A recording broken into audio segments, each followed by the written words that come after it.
নবীদের দরবারে আসলেন, কেন আসলেন?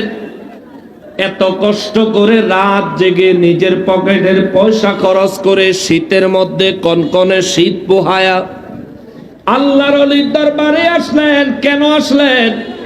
অনেকে বলে ওলি আল্লাহদের দরবারে নিয়ত কইরা যাওন যাইতো না, নাউযুবিল্লাহ।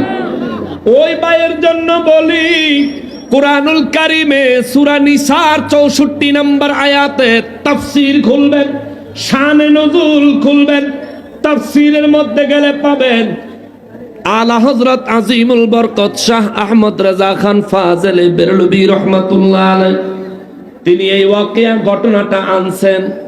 নবীজির একজন সাহাবী গ্রামের থেকে আমার নবী রাহমাতুল্লিল আলামিনের দরবারে এসেছেন নবীর সাথে দেখা করার জন্য। আবু বকর রাদিয়াল্লাহু জিজ্ঞেস করে নবী কই? আবু বকর রাদিয়াল্লাহু শুধু কান্দে কিন্তু জবাব দেয় না। ওমর রাদিয়াল্লাহু জিজ্ঞেস করে নবী কই?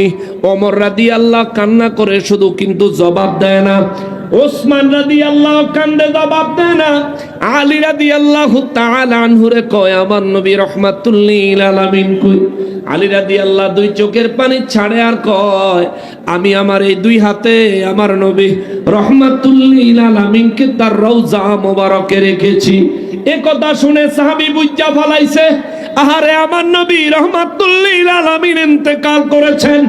এই জন্যই সাহাবী দৌড়ায়া আমার নূর নবীজির রওজা মোবারকের কাছে যায়া রওজা মোবারক জড়া দইরা রওজা মোবারকের মাটি নিয়া ধুলি নিয়া চেহারা মাখে বুকে মাখে দুই চোখের পানি ছাড়ে আর কাঁদে নবী গো আল্লাহ কোরআনুল কারীমে বলেছেন আমরা গুনাহ করার পরে আপনার দরবারে যেন আসি, আমরা গুনাহ করার পরে আপনার দরবারে আইসা যেন ফাস্তাগফিরুল্লাহ আল্লাহর কাছে আমরা যেন ক্ষমা চাই, ওয়াস্তাগফার লাহুমুর রাসূলা আর আমরা আল্লাহর কাছে ক্ষমা চাইলে আপনি নবী যদি আল্লাহর কাছে আমাদের জন্য সুপারিশ করেন আল্লাহ বলেছেন লাওয়াজাদুল্লাহ তাওয়াবার রহিমা। হুজুর যে ব্যক্তি নিজের গুনাহ মাফের জন্য আপনি নবীর দরবারে আগমন করবে, যে ব্যক্তি আপনার দরবারে এসে আমি আল্লাহর দরবারে ক্ষমা চাইবে, যে ব্যক্তি আপনি নবীর দরবারে এসে আমার দরবারে ক্ষমা চাইলে ওই ব্যক্তির পক্ষে আপনি নবী যদি আমার কাছে সুপারিশ করেন তার জীবনের গুনাহ মাফ করার জন্য আপনি নবী যদি আমার কাছে ফরিয়াদ করেন আমি আল্লাহ ওয়াদা দিলাম লাওয়াজাদুল্লাহ তাওয়াবার রহিমা আমি আল্লাহ তার সমস্ত জীবনের গুনাহগুলি মাফ করে দিব। সুবহানাল্লাহ, সমস্ত জীবনের গুনাহ মাফ করে দিব। নবীর সাহাবী এই কথা বলে আর কান্দে, নবীজির রওজা মোবারকের মাটি চেহারায় লাগায়। আবু বকর রাদিয়াল্লাহু তাকায়া রইছে, বেদাত কয় না, শিরিক কয় না, হারাম কয় নাই।